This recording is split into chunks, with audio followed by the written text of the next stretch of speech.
ועידת סביבה. מי שנשאר הרוויח כי אנחנו מגיעים לספקטקל הסביבתי של הכנס שלנו.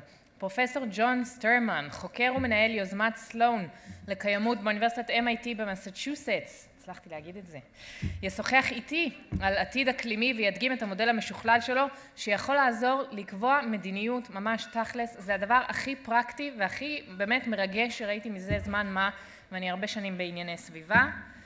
הוא איתנו כאן, פרופסור סטרמן. הלו. Yes, hello. הלו, אפשר את זה בבקשה?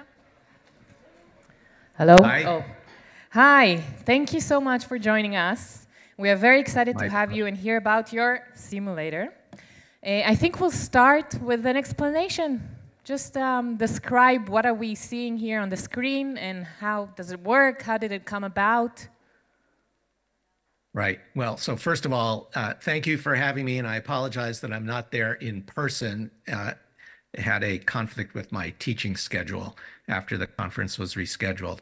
I also want to thank all of you, and especially Michael Sonnenfeld and the Goldman Sonnenfeld family for their generous support, not only of you all there, but of our work here at MIT and with our partner Climate Interactive. So the story here is very simple. We've had decades and decades of work to bring the best available science to policymakers and leaders in business and civil society, education, the media, and to the public about climate change. And it's not working. There's still an enormous gap between what the science tells us we need to do in order to preserve a healthy, secure, prosperous world for ourselves and our children and for all children, and what is actually happening. So in our group at MIT, what we have done for many, many decades is to develop what we call interactive management flight simulators. And what we're going to do today with all of you is use the climate simulator called En-ROADS that we have developed in partnership with Climate Interactive, which is a nonpartisan, nonprofit think tank here in the United States, founded by one of my former students. We work in close partnership with them, and they deserve a great deal of the credit for what we're about to do. So the basic story is simple. Research shows that showing people research doesn't work. It doesn't change people's thinking or behavior. So what we have done is create this simulator, and I'd love to be able to share it with you all today. Thank you. Yeah, we had two conversations actually, and it was fascinating to see how just a simple factor of engaging with something could actually change the whole way you look at such a big problem such as the environment. So maybe we'll start with you demonstrating before we'll go to the crowd and ask them to ask questions. But I think it's best you will start. Great. So first of all, the simulator is designed to be usable by anybody. You don't need a PhD in climate science from MIT to use it. It's completely free and available to everyone. And it's available in 20 different languages, including Hebrew, but also Japanese, Chinese, Hindi, Arabic, many of the European languages, Russian, Swahili, etc. So if you want to see it in Hebrew, you just go like this. Since very sadly, I don't speak it, two lessons and you get it. We're going to do everything in English today, but I would encourage everybody to try it for themselves and share it with anybody they like. So how does it work? So maybe we'll say that it's free online so everybody could. It's absolutely free online. And in fact, anybody out there with a device right now, you can simply go to En-ROADS, en-roads.org. And you can try it out even while we're doing this session in the language of your choice. So how does it work? Under the hood here is a large, complex system dynamics simulation model of the economy, the energy system, and the climate, and how they all interact with one another. We don't have a lot of time to go into the assumptions, but I'd like to note that you can change almost all the critical assumptions here. But first, let me explain what you're seeing. It's a global model. And one thing I want to stress is, look, all models are imperfect. No model is the real system. And so part of your role today and the audience is not just to come up with a set of actions that can avoid the climate catastrophe we're on course for right now, but to critique the model. Tell us where you think it falls short and needs to be improved. We're constantly improving it. We believe it's grounded in the best available science, but that science has uncertainty and it's always improving. So we are constantly updating things, and we use the feedback from users like yourselves to prioritize the changes that we need to make it even more useful than it is now. I also want to say that it's widely used around the world. So for example, you can see here over 340,000 people that we know of have participated in interactive workshops with the simulation in the past few years, both of our simulations. And that includes over 11,000 senior leaders in governments, in business, in civil society, and other important sectors. I've personally briefed with our partner, Michael Sonnenfeld, I think 35 US senators, 100 members of the House of Representatives, several members of President Biden's cabinet, governors, mayors, and their counterparts in countries all around the world. So it's used by senior policymakers. And one of the things that makes it interesting is it's easy for people to change assumptions and try different policies. So what are we seeing right here? On the graph on the left, we have total global primary energy use, so total energy use around the world by source. Down at the bottom in brown, you have coal. Red is petroleum. Blue is fossil gas, so-called natural gas. Wind, solar, geothermal, hydro. These are carbon-free renewables, and they're all modeled separately because they have different costs and rates of technological progress. We add them together in the green wedge of renewables. There's 3 different ways to make bioenergy in the model, from wood, from wastes, and from crops and crop residues. And then we have nuclear power on top. It's been very carefully calibrated to fit the historical data as well as we can. Here on the right, you're seeing the data and the model's behavior for the cost of solar photovoltaics, which, as you all know, have fallen by orders of magnitude and are now cheaper than any other way to make electricity around the world. I'll show you just one more. This is how well the model replicates the warming around the world. So the data for average global surface temperature, and then the model is the black line. We don't try to capture the year-to-year fluctuations caused by El Nino, La Nina, but the model is tracking the warming trend extremely well. And we are about 1.3, 1.4 degrees above pre-industrial levels right now. So where do all these results come from? They come from assumptions that are changeable. So for example, the growth in energy demand here comes from our assumptions about global population growth. We're using the UN's medium fertility projection here, but you can change it. If you think that population will be lower, just grab the slider and move it. If you think it'll be higher, and you'll see as we do this, the model instantly resimulates and shows you the outcomes. And that's one of the key features that no other climate models that integrate all these factors are able to do. I'm going to leave it at the base case here, and you can see here the population by regions, which vary as you change the assumption. There are similar assumptions about future economic growth. Here you see GDP per capita by region. And again, you can change all of these: technological progress and decarbonization of the energy system in the baseline case. However, in the baseline case, as you all know, actions that are actually being implemented on the ground today to reduce greenhouse gas emissions are insufficient to meet the targets of the Paris Agreement that essentially all nations on Earth agreed to. And as a consequence, greenhouse gas emissions, which you see in the right, have been growing and are projected to continue to grow somewhat out through the year 2100. Where do those emissions come from? The green band is emissions of carbon dioxide from deforestation, and land degradation. By far, the biggest contributor to climate change and global warming is this gray area. That's the carbon dioxide that comes from burning the coal, oil, and gas over here. And then we have other gases that contribute to global warming. Fluorinated gases like sulfur hexafluoride, CFCs, PFCs, et cetera.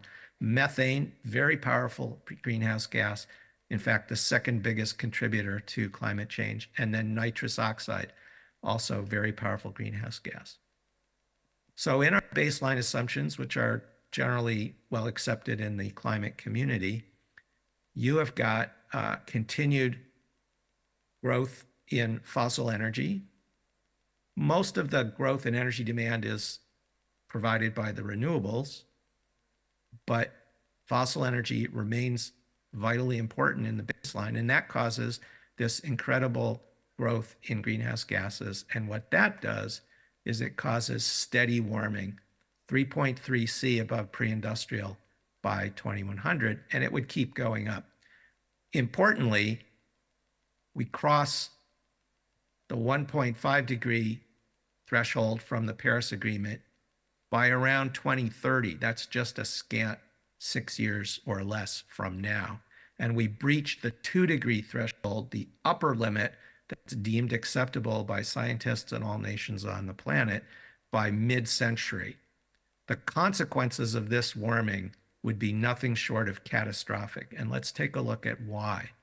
Well, one impact of continuing to burn fossil fuels is a tremendous growth in air pollution. This is PM 2.5. These are the small soot particles that get deep in your lungs, can cross the blood-brain barrier, cause significant death and disease around the world. World Health Organization tells us about 7 to 8 million people die prematurely every year because of this kind of air pollution. To put that in perspective, after 4 years of the COVID pandemic, the total official global death toll is 7 million. This is more than COVID's worth of death from fossil fuels and air pollution every year, and getting worse.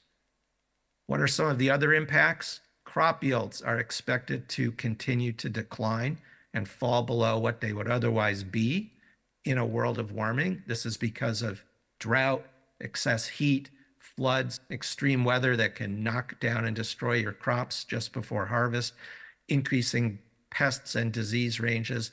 This is a very serious problem in a world where population growth is expected to grow by 2.3 billion more than we have today by 2100. I won't show you all of these impacts. You should look at them for yourself, but deaths from extreme heat projected to grow dramatically all around the world, and of course, sea level rise. Now here, I want to show one of the other attributes of the model. In our baseline right here, it got about 70 centimeters of sea level rise by 2100. But this is based on the IPCC's now out-of-date estimates. And one of the things you can do in the model is change all the critical assumptions. So some wide range of them here. What I'm going to do is I'm going to put sea level closer to what scientists believe today is likely, given the melting we've seen from the great ice sheets in Greenland and Antarctica. That gives you about a meter of sea level rise by 2100. What would that mean? Well, one of the things you can do is you can look at any coastal region anywhere in the world and see what that amount of sea level would mean. This is the Nile Delta. This is Alexandria, Egypt, showing substantial inundation. This is over-optimistic, by the way, because it does not count the subsidence of the land that's occurring in the Nile Delta as the result of the withdrawal of groundwater. So it would actually be worse. This would obviously be incredibly destabilizing for Israel and the world as a whole. But let me just show one or two more examples. This is the Gulf Coast of the United States with 1 meter of sea level rise, New Orleans over here, Houston over here. But this is over-optimistic as well because it doesn't include the impact of storms. Hurricane Katrina had a 5-meter storm surge. Well, let's take a look at what another storm like that would mean on top of the 1 meter. And what you're going to see is total devastation. And this is an area that matters to everyone in the world, including everybody in Israel, because here you've got a huge chunk of the oil and gas infrastructure of the United States. You have LNG export terminals providing liquefied natural gas that's keeping Europe warm in the wake of Putin's invasion of Ukraine. You have military bases here, internet backbone, rail lines, and of course, millions of people. And it would be similar if you look at any other important hub in the world economy, such as Shanghai, China. Now, they also get typhoons in the East China Sea. Here's the impact on Shanghai and the region after a major typhoon, and it doesn't even have to be as big as possible here. This is an absolute disaster, not only for the 28 million people in the region here, but for the world economy. You are welcome to look at any other area in the world, but I think we ought to move away from the harms. There's no doubt that if we stay on the path we're on, which leads to this 3+ degrees of warming by 2100, that it's nothing short of catastrophe. And I understand that using the word catastrophe, I'm putting my reputation as a scientist on the line. Let me tell you what the official terminology from the UN IPCC is. What they say is this amount of warming would lead to severe and irreversible consequences with limited ability to adapt. Well, that's science speak. But the only reasonable word for that in plain language is catastrophe. I mean, listen, if you went to your doctor and you said, "Doc, I don't feel very well. I haven't been feeling well for a while." Doctor runs all kinds of tests, comes back and says, "Listen, I've got some bad news. You're suffering from a condition that's going to lead to severe and irreversible consequences, and there's almost nothing we can do to help you." That would be a catastrophic diagnosis. That's the situation we're in right now. So what can you do to help us? Please. Exactly. So hopefully I've scared you a little bit. The students here at MIT, they've given me a nickname. They call me Dr. Doom. I actually don't like that nickname. I think by nature a rather can-do, positive, optimistic person. But we can't put our heads in the sand here. We have to first recognize what's really going on, and then we can come up with solutions that could matter in time. So that's the job now that I'm going to ask you to do.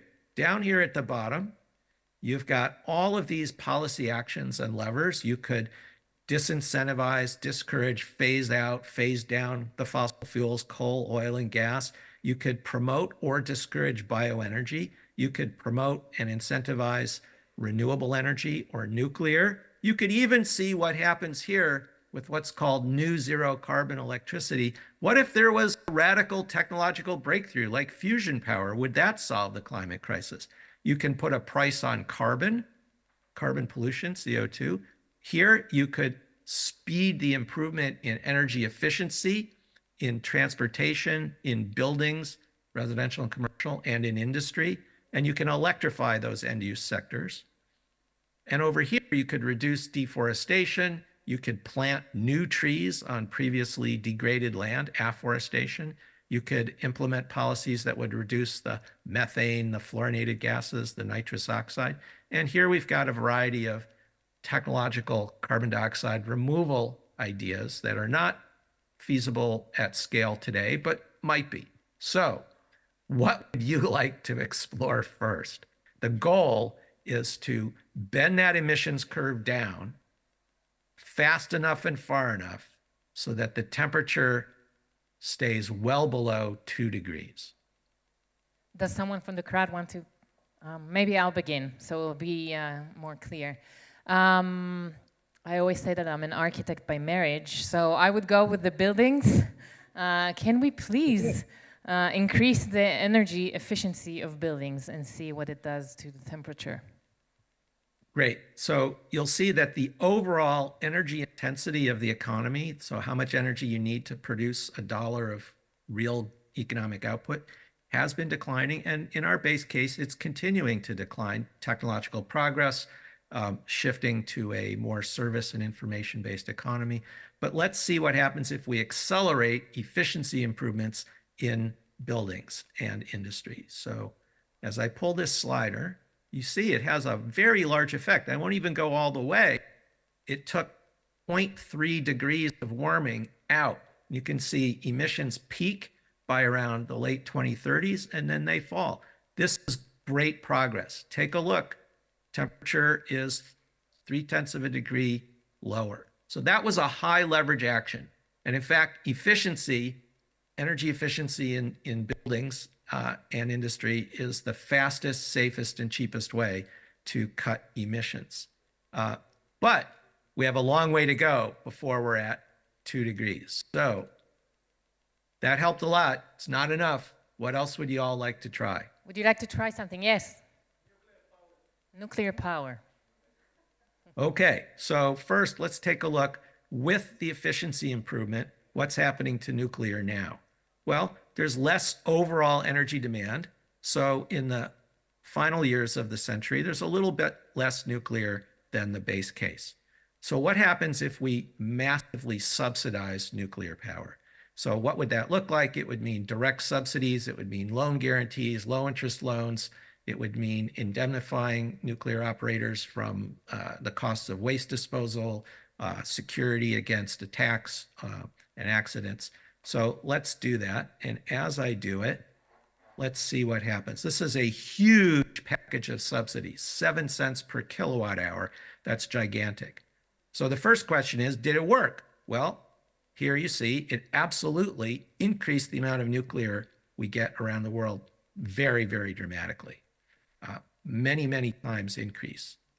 Did it do anything for the climate? Well, we were at 3 degrees, 3.03, and now we're at 2.94. So it lowered warming by 1/10 of 1 degree. That may be a little surprising for people. How come it doesn't have more impact?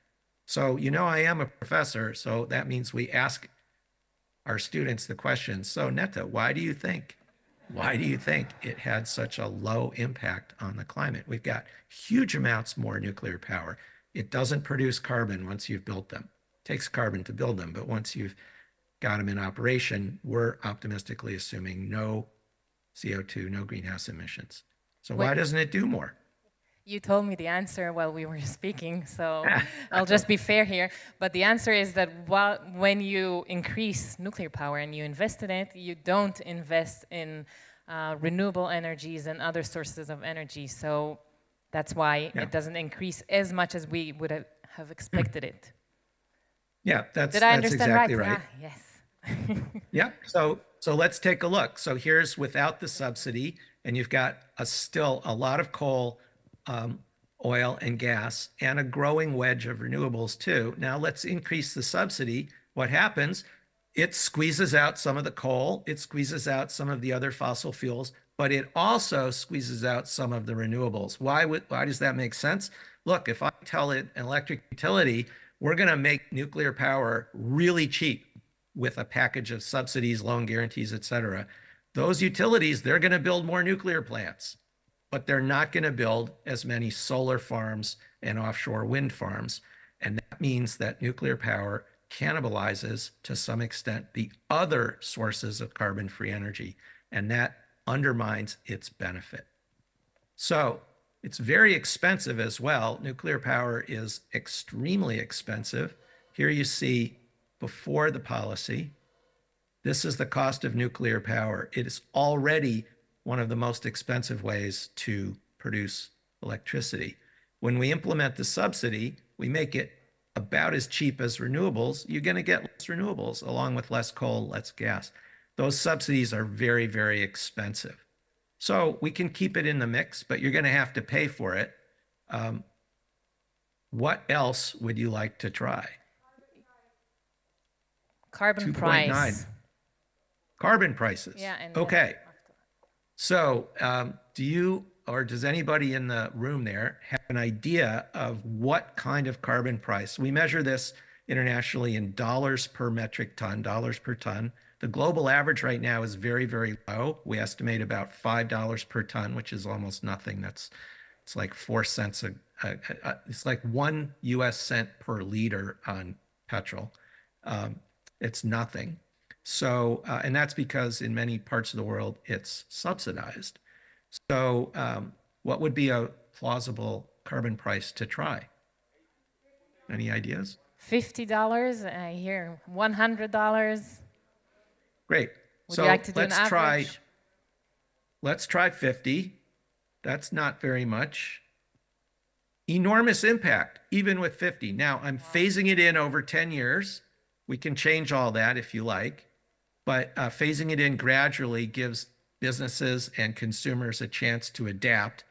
And it took another 0.3 of a degree of warming off.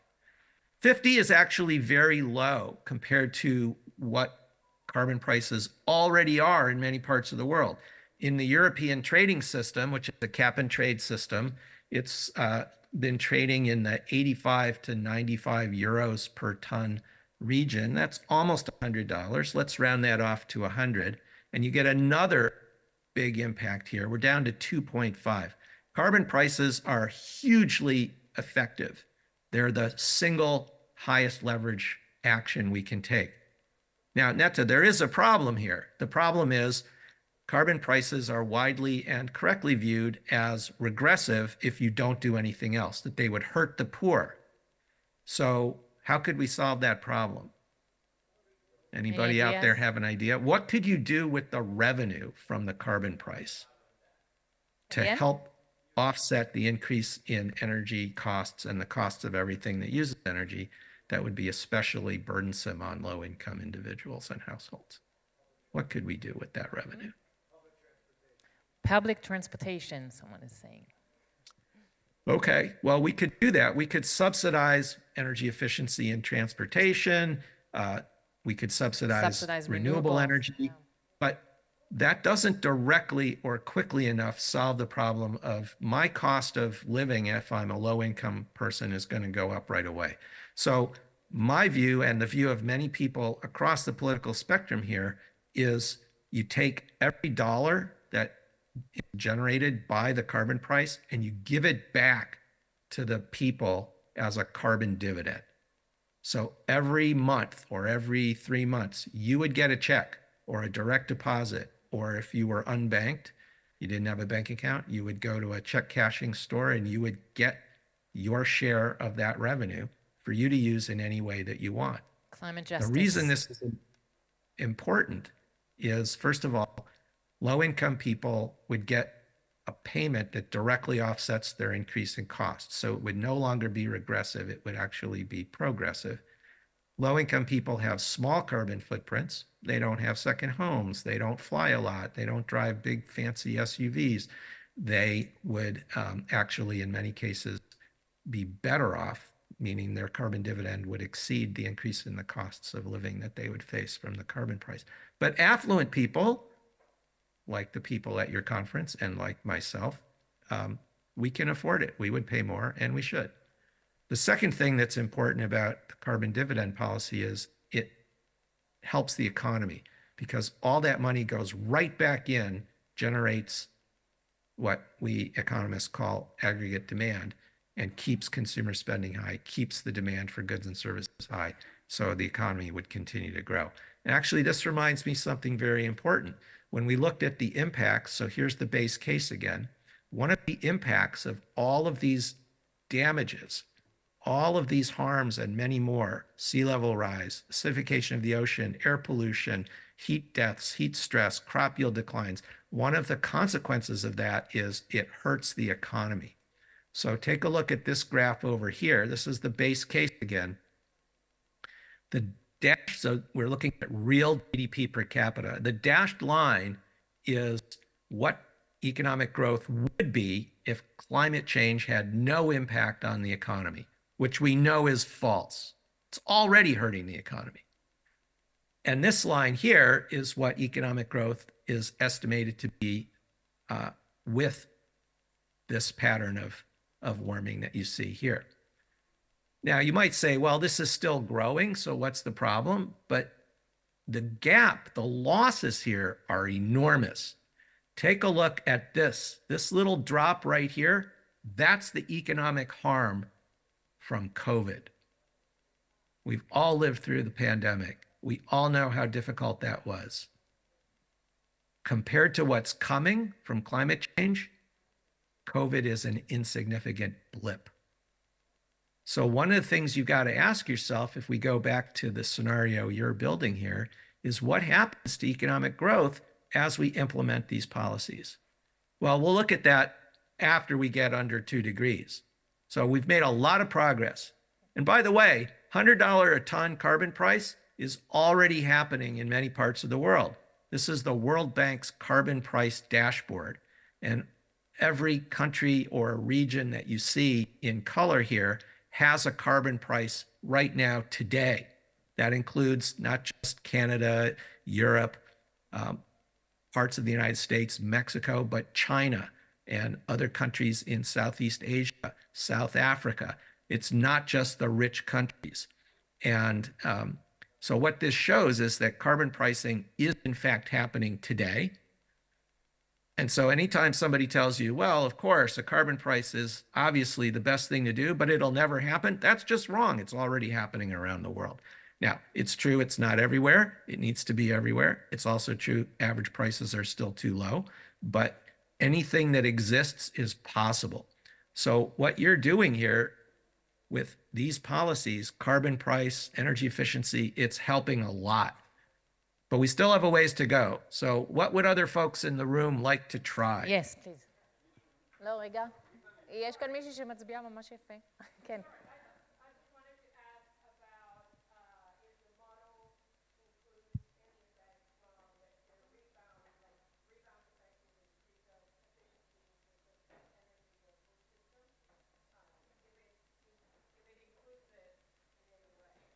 Have you heard the question, or shall I repeat? I will repeat. No, please repeat. She was asking if the simulator includes the rebound effect of any policy. Is that right? Yes, it does. So, for example, let's just go here and let me show you an example of that. So here I've got energy use and emissions again. And what I'm going to do is I'm going to make renewables highly subsidized. That helps. And I'll make nuclear highly subsidized. And it took off only 0.2 of a degree. How come? Well, let's look at the price of energy. The average cost of energy goes down because of all these subsidies. So what does that do to total energy demand? Total energy demand goes up. That's the rebound effect. And that's one of the reasons that the carbon price is so important, because it works against the rebound. You keep the price of fossil energy high to reflect its true cost, the medical harms, the lives lost, the economic damage, the social instability, the conflict, the climate refugees. These are all very, very costly. But right now, people don't pay the costs. They can dump as much carbon dioxide into the atmosphere as they want and not have to pay anything in most parts of the world. So the carbon price defeats the rebound effect here. That's a great, great question. Meanwhile, what else would people like to try? Yeah, we still have a mission to go. We are on 2.5. Yes, over there. Electrification of which sector? Transport, buildings and industry, yeah. Electrification of everything. Okay, well, so... We're going all the way. So let's first look at electric vehicles, all right? So in the baseline case, electrification of land-based transportation, not aircraft, not waterborne shipping, is increasing dramatically. And with the policies that you've already implemented, which is primarily the carbon price, it's happening somewhat faster. But we could do even more. So what if we subsidize and promote not just electric vehicles, but the charging infrastructure so that you can be sure that you can charge your electric car anywhere at any time. So how much did that do for us? We're now down to 2.4. Now there's a very important issue that this test brings up. Let me go back to the base case. I'm going to reset the policies back to the base case. And now, if we do nothing else but electrify transportation all the way, huge electrification, almost no impact on climate. Why? Well, oil, the red band here, goes down. Electric cars, electric trucks, buses, trains are reducing the demand for petroleum. But how are we charging all those batteries? With more coal and more natural gas and a little bit more renewables. You can see that here. Coal goes up, gas goes up. So this is actually a rather important point. You have to simultaneously decarbonize the electric generation system in order for electrification of transport to have a big effect. Now, I also want to say, anywhere in the world that you buy an electric car right now, it helps a little bit. First of all, it reduces tailpipe emissions. And in the United States, in Europe, in places that don't have a lot of coal left in their generation mix for electric power, electric cars help a lot. But in China or India or Indonesia, South Africa, where there's a lot of coal, they don't help nearly as much. And that's why you're not seeing as big of an impact here as you might otherwise. So if we go back to our scenario, you've already, because of your carbon price, you've squeezed out a lot of the coal and a lot of the fossil gas. And you have much more renewables and you have more nuclear power. So now when you electrify, you saw more of an effect. Let's do the same with buildings, and emissions go down even more. We're at 2.38. We were at 2.42. So electrifying buildings helps a lot, even after the impact of the carbon price. 2.4, this is really important. We still have a ways to go. What else do people want to try? Professor Sturman, I think you are ready for the most depressing part of the simulator. Let's talk about trees. You don't want to talk about trees? It's really depressing. I'm sorry, but... Well, so I don't know. Let's find out. So this is deforestation. Now, in our baseline, we are assuming that deforestation around the world will gradually, essentially end by the end of the century. Why? Because there are policies in many nations now and agreements for many nations to end deforestation. It's happening slowly, but you'll also notice that it's already in our current policy mix, it's already happening sooner. Now, why is that? We haven't implemented any policies to further reduce deforestation. Well, what's happening here is with less warming, there's a smaller reduction in crop yields. Crop yields for corn, wheat, rice, and soy in the baseline case fall by 19, 16, 8%. In the current situation where you've implemented the carbon price and a few other policies, we only have 2.4 degrees of warming. Crop yields are still going to fall relative to what they would have been, but not by as much.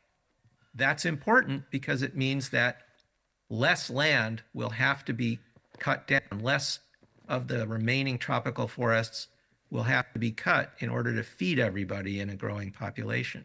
So already we have a little bit of improvement in deforestation, but we could do better. Let's reduce deforestation sooner and faster.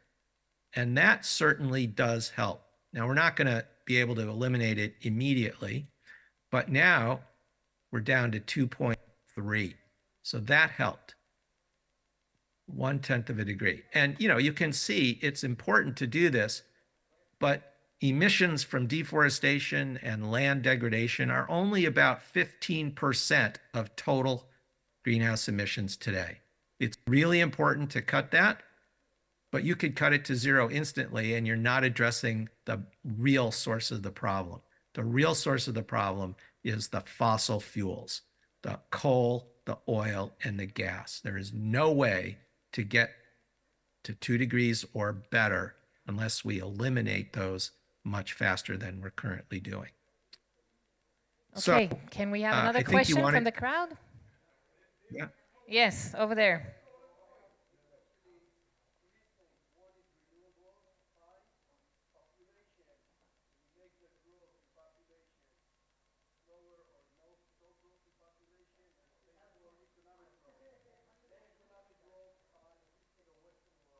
Okay, so the 3 factors that were discussed here are, what was the first? Population, I remember, economic growth, and renewable energy. Okay, terrific. Well, let's start with population. So as I mentioned, we're using the UN's medium fertility projection. We could imagine policies implemented to slow down population growth. How would that work? Well, it's well documented and repeatedly demonstrated that the best way to do that is to empower women and girls. In many parts of the world, especially in the developing countries, and here's the developing country population. Down here at the bottom, we have the US, green is the EU, the other developed countries here, very small populations and not growing, and in some cases actually declining. China's population has already peaked. India's is projected to peak soon. Almost all the population and almost all the population growth is in the developing world. The best way to reduce that growth is to empower women and girls. How do you do that? Universal education for women and girls, access not only to reproductive health, but better health care in general, and not just for women and girls, but for everybody. Education, economic independence. These things are proven to delay the onset of marriage and childbearing. So would it matter? Well, and those are wonderful and important goals and imperatives to enable women and girls in many countries to realize their full potential and to enjoy the basic human rights that everyone is entitled to. So ending child marriage, forced marriage, etc. Does it matter to the climate? Well, we are at 2.3. So let's reduce future population growth by quite a lot. More than I think anybody believes is plausible. Even reducing it by about 1 billion people, actually, we're at 10.4. Yeah. 1 billion people fewer, we get almost no impact, 0.06 of impact. So why is the impact so low? First of all, it takes a long time to see the benefits of lower fertility rates. That's because, well, think about it. Almost everybody who is going to have children in the next 20 years has already been born. And so there's a very long time delay due to the age structure of the population. The other factor, though, is that almost all the population growth is in the developing world.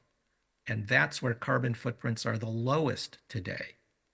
And so you don't see that much benefit. Now, having said that, it's vitally important that we implement these policies to empower women and girls, provide education, healthcare, economic independence, and several of the critical UN Sustainable Development Goals are specifically on those issues.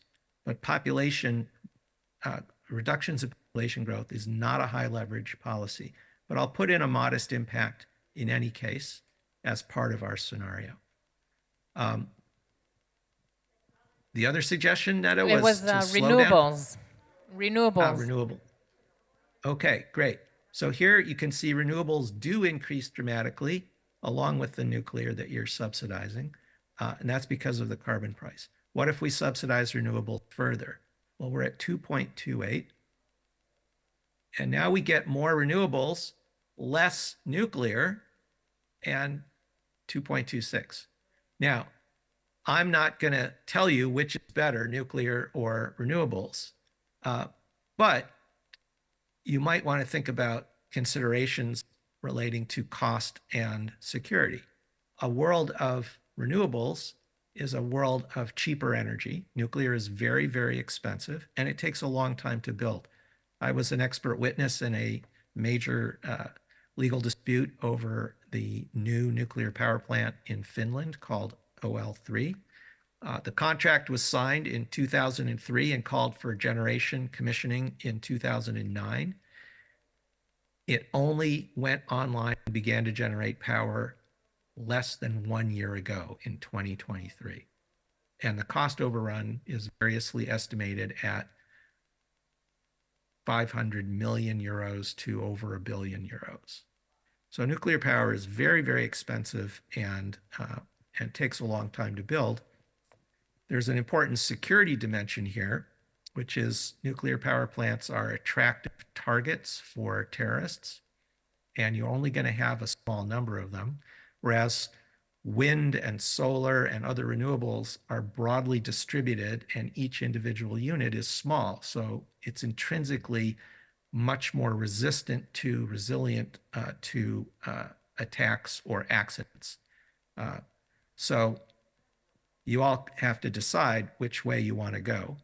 It is amazing that you say it, because we were talking about it in the panel discussions today, and many people said that regarding the southern part of Israel. Yeah, exactly right. And, whereas the sunlight, you're blessed in Israel with an abundant solar resource. If I take away the nuclear subsidy, which is very, very expensive, we're at 2.26. If I take it away, renewables fill the gap, and 2.28, we can save all that money and improve security and resilience by focusing on the renewables and storage so that we have reliable power even when the wind isn't blowing and the sun isn't shining. And all those technologies are available largely today. Okay, 2.3. I'm going to try and give the Ben Gurion people the chance to save the world. So please, Yaron. Yaron is asking if we can reduce coal and oil. Okay, so we've already squeezed out a lot of the coal because it's the most carbon intensive fuel, but it hangs in there because it's cheap and abundant and heavily subsidized in many parts of the world. So we can do better. Let's phase out coal entirely. We can start doing that by stopping the construction of any new coal infrastructure, mines, power plants, etc. And now coal is much, much lower, much sooner. We could also shut down some of the existing coal plants, and you can see that here. And there's multiple ways to do that. You can do that with regulation. You could do it with a market mechanism, buy out the coal plants and shut them down, etc. So that helps. We're now at 2.24. And we need to do more to get the oil out of the system. Oil is not used generally for electric power. It's used for transportation, petrochemical feedstocks, etc. We improved energy efficiency in buildings and in industry, but we haven't yet done that for transportation. So Yaron, I hope it's okay. Let's improve the progress in energy efficiency. And now the oil wedge, the red oil wedge here, is much smaller and on its way out. And we are at 2.19. So that definitely helped. You could also phase out the construction of new oil infrastructure like we did for coal. Now we're at 2.1. The political feasibility of that is very much debated. You all might have seen that just this past week at the major energy industry or fossil energy conference called CIRA Week that was held in Houston this past week. Every year it's held, that the CEO of Aramco, Saudi Aramco, stood up and declared that we need to give up on what he called fantasy of renewables and focus on producing more oil and gas. That path leads to catastrophe for everybody everywhere in the world, including for Israel. But we don't need it. We phased out the oil, the coal. We can phase out the natural gas as well in the same way. And we're at 2.1. What else? think we haven't spoken about the carbon removal. It's a new technology, and yeah, many people think it will save the world, that we can absorb the CO2 out of the air or out of straight from the plant factories. Let's see if it helps. So let's try it out. Now, there's already a little bit of bioenergy with carbon capture and sequestration, a little bit, not very much, because it's not economically attractive. And that's true for other forms of carbon capture. So for example, here, how much carbon capture is there? Just a tiny little bit. It's just not economically attractive. And that includes the possibility of future cost reductions through learning and scale economies, which we do model. But what about technological carbon dioxide removal? We've got several of those technologies here in the model. Direct air capture, mineralization. So you take CO2, you pump it into the ground in a basaltic region, for example. It reacts with the basalt and becomes calcium carbonate limestone. Natural solutions like sequestering carbon in agricultural lands, and biochar. Now, the only one of these that is possible today is at any scale is agricultural sequestration. And so let's do that, pretty aggressively. And you've got quite a lot of it. But what you'll notice is, first of all, it didn't make that much difference. And the reason is twofold. First, it takes a long time to begin to sequester that carbon. And then you'll see that the amount of carbon every year that's being captured net from those lands is declining. That's because you've increased the rate at which that carbon is being stored in the soil. But then because of microbial action and erosion, the more carbon in the soil, the more is eventually re-released back into the atmosphere. So it helps a little, but not that much. The other ones, like direct air capture, there's 2 pilot plants operating in the world today. They're operating at the 1,000 tons of CO2 scale, which is negligible compared to the billions of tons per year that we need. But what if we subsidize it heavily? And what happens? Well, you can see it starts to grow. There are serious doubts about its scalability. And right now, we just spoke the other day to one of the major advocates for this industry, who says it costs $1,000 a ton to remove that carbon dioxide right now. And they think maybe it could get down under 500 in the last few decades of the century. Well, that's far too expensive. It helped a little bit. We're still a little bit above 2 degrees. So it's something that these technologies might help a little bit in the late decades of the century. But here's the big problem right here. Between now and say 2040, 2050, we still have enormous emissions. We need to get that lower.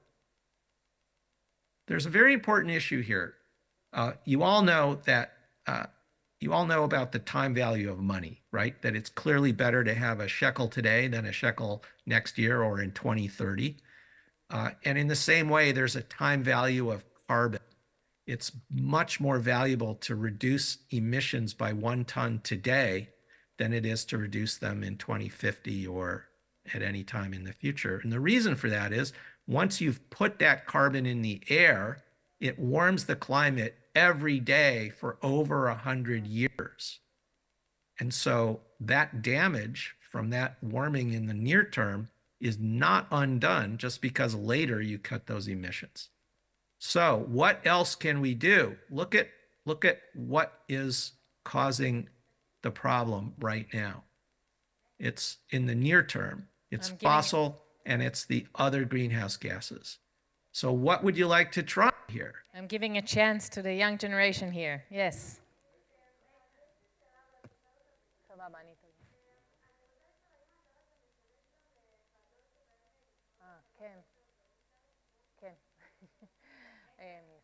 Methane. Everybody's shouting methane. Let's try. Great. So what you see is the emissions of methane and the fluorinated gases and nitrous oxide have already fallen somewhat. That's because of the carbon price, the energy efficiency, and the other policies that reduce the fugitive emissions, the leakage of methane into the atmosphere from the fossil energy supply chain. But let's do even more. So we are at just over 2 degrees. And if we cut those emissions, and we know generally how to do that, I'll cut them only by about half. Do you hear them cheering? Can you hear them Fantastic. cheering? Yeah. So 1.8, this matters a lot. These are very powerful greenhouse gases. And by eliminating them faster, they're still not going to zero, but it makes a huge difference. We are at 1.8. So I would love to congratulate you and all of the audience. You all have chosen a set of actions, and these were all your ideas, not mine, that have created a much, much safer world. How do we know it's a much, much safer world? Well, let's take a look. First of all, temperature stays well under 2 degrees. And as a consequence, we're going to see a big reduction in air pollution. That saves lives, and it does so right away. And it improves labor productivity, and kids are going to do better in school when they're not breathing all of that pollution. What else? Crop yields. Well, look, crop yields are still going to fall, but not by as much. And this is a very important point. Staying under 2 degrees, it's a much safer world. It's a much healthier, more prosperous, and secure world. But it's not a safe world. It's still going to be worse than what we're dealing with today. But unequivocally, a much safer world for everybody. What else is happening here? Deaths from extreme heat are going to fall dramatically. And you can look at your own leisure at all these other impacts. And then what about the economy? Well, let's look at, with a much smaller rate of warming, what happens to economic growth?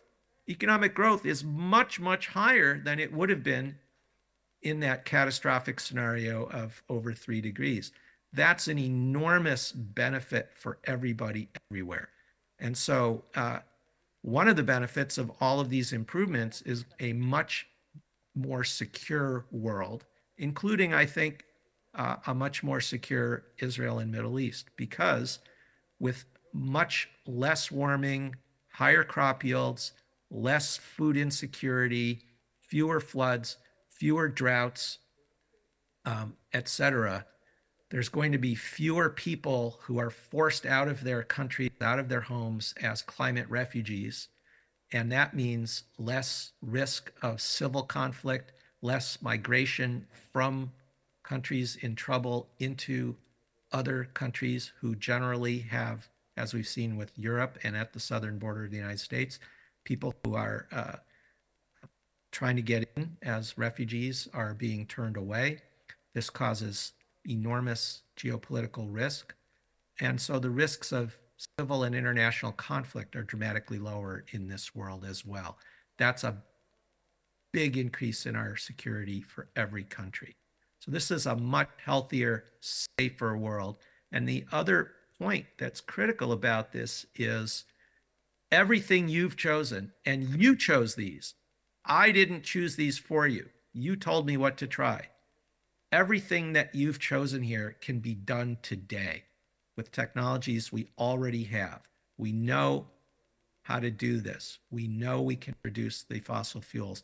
We know how to improve energy efficiency. I'll give you a really, really fast example. I'm coming to you from my own home outside Boston, Massachusetts. It's about 100 years old. It was incredibly inefficient when we moved in. And about 8 years ago, my wife and I did what's called a deep energy retrofit. So a lot of insulation, really good quality windows. We tightened the building envelope to reduce air leakage by 90%. We put in LED lighting everywhere and high efficiency appliances. We completely eliminated the fossil gas that was heating and providing hot water. And we've gone with air source heat pumps, and we put solar on our roof. all things that were absolutely doable even 8, 9 years ago. Well, the consequence of all this is, first of all, my house is far more comfortable than it's ever been before.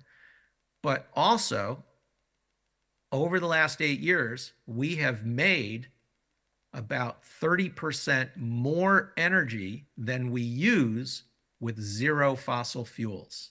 In other words, my home is now a power plant. I have no electric bill. I have no heating bill. The electric utility owes me over $5,000. And in fact, our annual surplus has been so large that last year we traded in our cars and got electric vehicles. And it turns out we can power both of those electric cars and our house for free with 100% green electrons and still have a little surplus energy left over, all with existing technologies. This is absolutely doable. So even though the students call me Dr. Doom, I look at what you've done right now in the last hour, and I am encouraged because everything that you have selected to do here can be done today. There's no one thing we can do. We have to do a lot of things, and we have to do them fast.